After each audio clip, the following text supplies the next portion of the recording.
This shift is actually what broke my emotional eating and my overeating. And honestly, this feeling is so freeing. I remember the food used to take up 90% of my energy every day because I'm thinking about the next meal. And the huge one that really changed it for me is I lost 30 pounds, cleared up my acne, gained muscle, and can eat whatever I want without losing control and gaining weight. And I didn't have to spend thousands of dollars buying into another program, hiring a coach, or taking Ozempic. And today, I'm gonna teach you how to do the same. Hey, it's Drae, and on this channel, we are all about becoming better human beings. Our goal here is to help you feel heard, seen, and supported to become your best self, one human being at a time. If that resonates with you, consider liking this video, subscribing to the channel, and hit that notification bell so you don't ever miss a video. Just a little disclaimer that I am not a doctor, I am not a medical professional, and if you are feeling a little ill or feeling a little off, then make sure to visit your doctor and take care of yourself. Everything that we're going to be covering today is based on my personal experience and my personal opinion of what works for me. Take what serves you and leave the rest behind. Let's get back to the video. You've probably heard it 1,000 times, eat less, move more. At least that's the advice that we were taught by fitness influencers and all these diet programs on the market. And while the surface logic kind of makes sense, the truth is far more complicated and far more personal than what most people think. Because if fat loss really was just simple calories in and calories out, then you and I wouldn't be here still looking for answers. And I feel this because I've spent years trying to do all these surface level things. Clean eating, check. Going to the gym, check. Buying workout clothes so that I get motivated to go to the gym, check. But whatever I did, I still feel stuck and I didn't look or feel the way that I wanted to. And I remember I would just look at the mirror and still pinch all these like little pooches in my stomach, or I would lose 10 pounds just to gain 15 pounds back, or I would be so motivated for 1 week and then end up just overeating the next week. I was stuck in this yo-yo dieting for so long that it actually felt so hopeless. And I was convinced that nothing will work for me and I just gave up. It took me years to figure out what I'm going to be sharing with you today. And if you give me 30 minutes of your time, I will completely transform the way that you see weight loss and help you see the results that you've always wanted. Because this is exactly what happened to me. I went from looking like this to looking like this. I realized that weight loss is rarely just about food. It's a lot more internal than you think. It's about working with your brain and not against it, and healing your relationship with yourself and your relationship with food. Let's get one thing clear here. You are not lazy, you are not weak, you are not broken. And if you're struggling with thoughts of consistency like, oh, nothing really works for me, it's not that you're not trying hard enough. It's because you're following a plan that's not meant for you to succeed. And that feeling of guilt that sets in when you fail, I understand that completely. You start a new diet plan, you feel guilty that you can't follow through, you promise yourself tomorrow I'll start again, and then you say tomorrow again, tomorrow, and now it's been years that you've said that. Or the times that you push yourself on an extra hard workout because of this guilty feeling of eating a cake when you're not supposed to, and then you follow that up with another fast the next day or another juice cleanse. It is a vicious cycle to live in, and honestly really miserable, but you don't have to live in that reality anymore. And today, I really want to help you crack the code. I want to help you eat whatever the frick you want and not be able to gain weight. So we're going to talk about these systems that will help you get to that goal and finally realize this weight loss for yourself. We're going to talk about these 4 mistakes you're probably doing that's preventing you from this goal. Mistake number 1, you keep yo-yo dieting. This multi-billion-dollar dieting industry thrives off of one thing: repeat customers. Think about it. If dieting actually works, then why do you always feel like you have to buy into another diet program every January? These companies aren't invested in your healing because the moment you heal,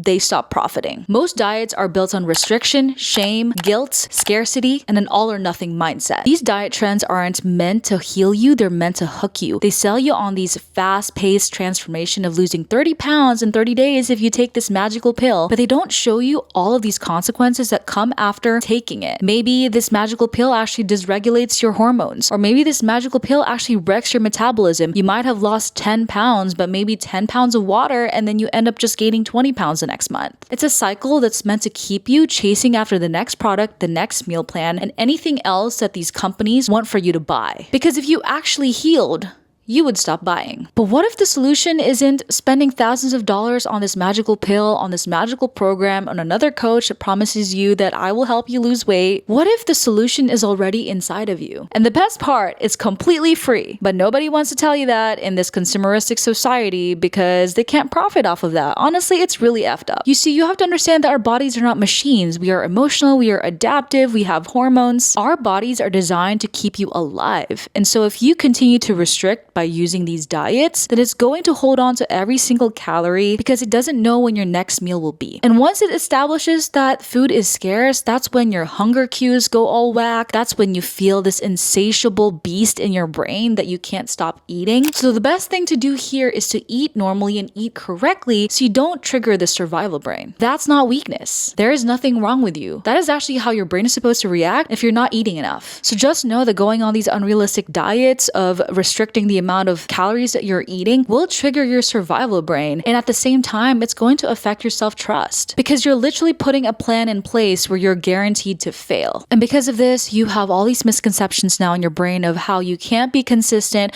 how sugar is the enemy, how carbs are bad. It creates this toxic loop of shame, embarrassment, and guilt and disconnects you from your body and your internal cues of satisfaction and hunger. You can't hate yourself into becoming healthy, so let's just stop questioning our biologies and spiraling into thinking that there's something wrong with us when our bodies are actually supposed to react that way. And unless we address a deeper issue of your relationship with food, keto diet, intermittent fasting, Whole30, paleo, those will never work for you. Mistake number 2, you keep emotionally eating. Here's the truth, a lot of us don't have a food problem, we have a coping problem. We eat when we're anxious, we eat when we're lonely, we eat when we're bored. Food becomes a sense of comfort, and if you are stressed, it's so nice to be able to escape those problems temporarily. But keyword, temporary. If you continue to use food as an escape and you are constantly rewarding that habit by giving in, it's harder to remove that habit because you're rewarding yourself for escaping your problem and not solving your problem. Like for example, if you have a very hard test coming up and you have to study and you're like, you know what, I'm just gonna eat a lot right now because I want to distract myself, take a pause,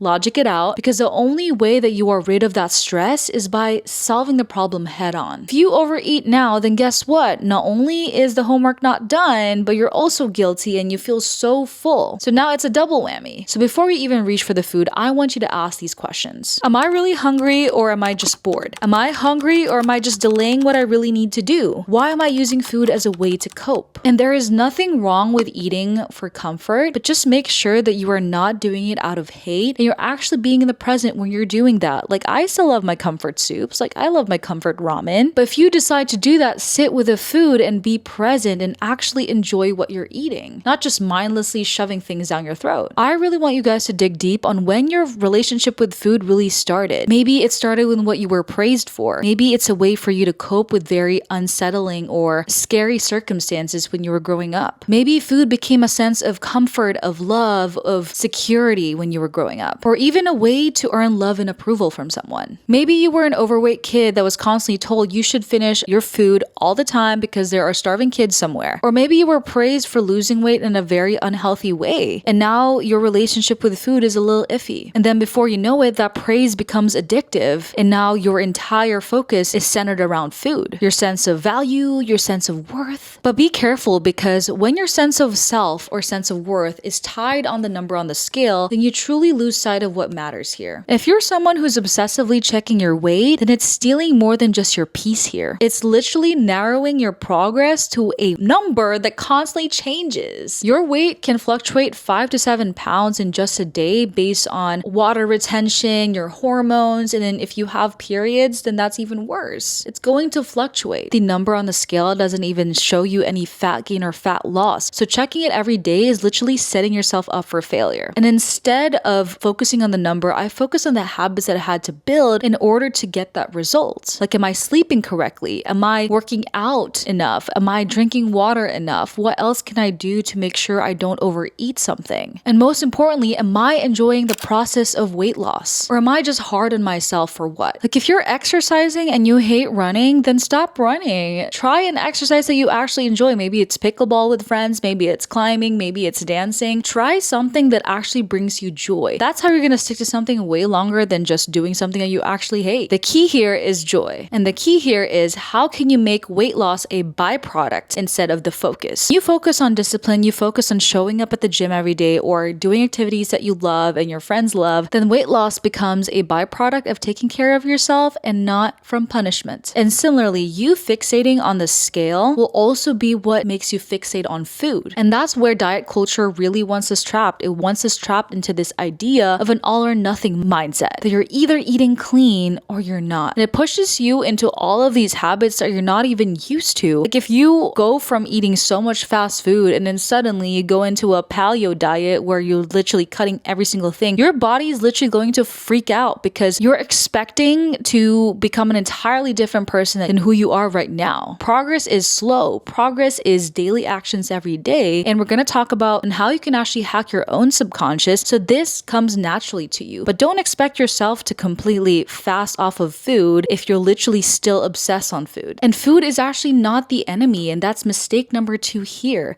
is you're labeling food as either good and bad. Food is everywhere. Food is celebration. Whenever you have a birthday party, you celebrate with food. If you haven't seen a friend for the longest time, you celebrate with food. But somewhere along the way, somehow you see food not as a sense of excitement and connection, but a sense of shame. And diet culture doesn't help with that because we are taught that foods are either good or bad. And by extension, we label ourselves as good or bad depending on what we eat. But when you declare a certain type of food off limits, you give it more power. And the moment you say, I can't have this, your brain literally says, I want more. Psychologists call this the forbidden fruit effect. You're basically wanting something that is rare and something that is scarce. So be careful with what narrative you're putting in your brain where you're telling yourself you can't have something. And this is my theory on why a lot of these diets don't work sustainably, because in keto, you're removing carbs. In paleo, you're removing everything that comes in a box. It focuses on this scarcity mindset of removing things. And it creates this distortion in your brain that you can't have something. And because of the forbidden fruit effect, you're going to be obsessing over this thing over and over just for the fact that you can't have it. And then because it's not sustainable, you end up breaking your diet, you binge on that thing that you said you can't have, and now you have a lack of self-trust because you knew you were going to fail and now you've proven it with actions. It's really a self-destructive cycle when you think about it. You're choosing a diet that you know you will fail at, and then you fail, and then it confirms your belief that you are a failure and that this will never work out for you, and now you have a lack of self-trust and lack of confidence in your own abilities. But I want you guys to imagine this. What if food actually has no power over you? You walk down the aisles of the grocery store, you look around and you see the Oreos that you end up just overeating last week, and that familiar sense of panic and anxiety, it's not there. All you feel is neutrality and indifference.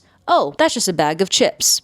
Oh, those are just Oreos. It doesn't have a physical response in your body. And that is how you know that this food has no power over you. The physical manifestation that you feel when you see your trigger foods, whether it's your sweaty palms or you feel like your heart is racing or you feel like a little out of breath, those are signs that you need to pay attention to. It is going to take a little bit of effort to reshift that because it's just learned behavior over time. But essentially, you want to be in a state of indifference. Not happy, not sad, you just don't care. And that is how you know that you are fully in control. True freedom comes when food is literally just food. And it doesn't mean that you're just gonna go ham and eat all the junk food that you want. It simply means that food has no moral value, that you eating pizza doesn't mean that you are a bad person, or you drinking all of these juices and eating salads means that you are superior. It means that you honor both health and pleasure without guilt. And when you eat to feel good, not because you have to prove something to others or prove something to yourself. So let's unpack this a little bit more. Food freedom is essentially eating the food that triggers you without spiraling the same way that you are now. And it comes with a lot of self-trust because you trust yourself enough to know when to stop. So if you're just avoiding this food like the plague and not having it in your house, just know that you don't trust yourself to stop. This shift is actually what broke my emotional eating and my overeating. Because as long as you think that certain foods are off limits, they still hold that power over you. But the moment that you give yourself permission to eat whatever you want without guilt, you start to make a choice based on self-respect and self-love and not because you can't. And I talked about this concept in my other video, the 6 major lessons that helped me lose 30 pounds easily. And I'll link it right here if you're wanting to watch that. But essentially, you can't hate yourself into being healthy. If you come from a place of self-love and respect, then you're going to naturally reach for the foods that fuel you. Because how do you treat someone that you love? You treat it with a lot of respect. You feed them good. Imagine your cat or your dog that you absolutely love. Are you going to treat them like trash? No. You're going to take care of them. You're going to bathe them. You're going to help them go on a walk, help them become healthy, prolong their life. That's essentially the state of abundance that you need to be, and it comes from a place of self-love. So here are the things I need to do to start intuitively eating. First, we gotta ditch that diet mentality. Let go of the idea that you need to diet. Everything is available to you and you get a choice. Nothing is off limits. And the second was reconnecting with signs that you're hungry or full. I remember when I was an emotional eater, I completely lost those signs because I was just eating at random times. I was eating when I was bored, when I was lonely, when I was anxious. I don't even understand what hungry felt like. So now you have to pay attention, that grumbling in your stomach. Really pay attention to those hunger cues. And that tightness in your stomach after you eat, remember that feeling of fullness. Really tell yourself, okay, I'm satiated right now. You don't have to actually overstuff yourself to feel full. And remember, this is going to take practice, especially if you're not used to that, but really put the intention behind this. Am I eating because I'm just bored or am I actually hungry? And then ask yourself, am I satiated or am I just eating out of habit that I just need to constantly eat? Third one is to slow down and be present with your food. I know I have a habit of just mindlessly doom scrolling and I just watch Netflix while I'm eating, but make sure to actually feel your food. Feel the texture of it, the temperature of it, the taste of it. Sometimes I forget that I actually ate because you're just constantly scrolling your phone while you're just shoving food in your mouth. But the intention here is actually what makes you full. You'd be shocked with how this habit actually reconnects your body and your mind. The fourth one is eating whatever you want, but mindfully. If you want chocolate, have it. Take a bite and really savor the taste of the chocolate. Approach your cravings with curiosity and not judgment because, like I said, food has no moral value. But what I do is I actually pay attention to how I feel afterwards with the food and remind myself, this is how you felt. I used to have a bad addiction with late night ramens and I always cooked ramens for myself because it's salty, it's unhealthy, and I labeled it as bad for such a long time. When I completely stripped it of labels, I simply paid attention to how I felt after eating the ramen. And I noticed a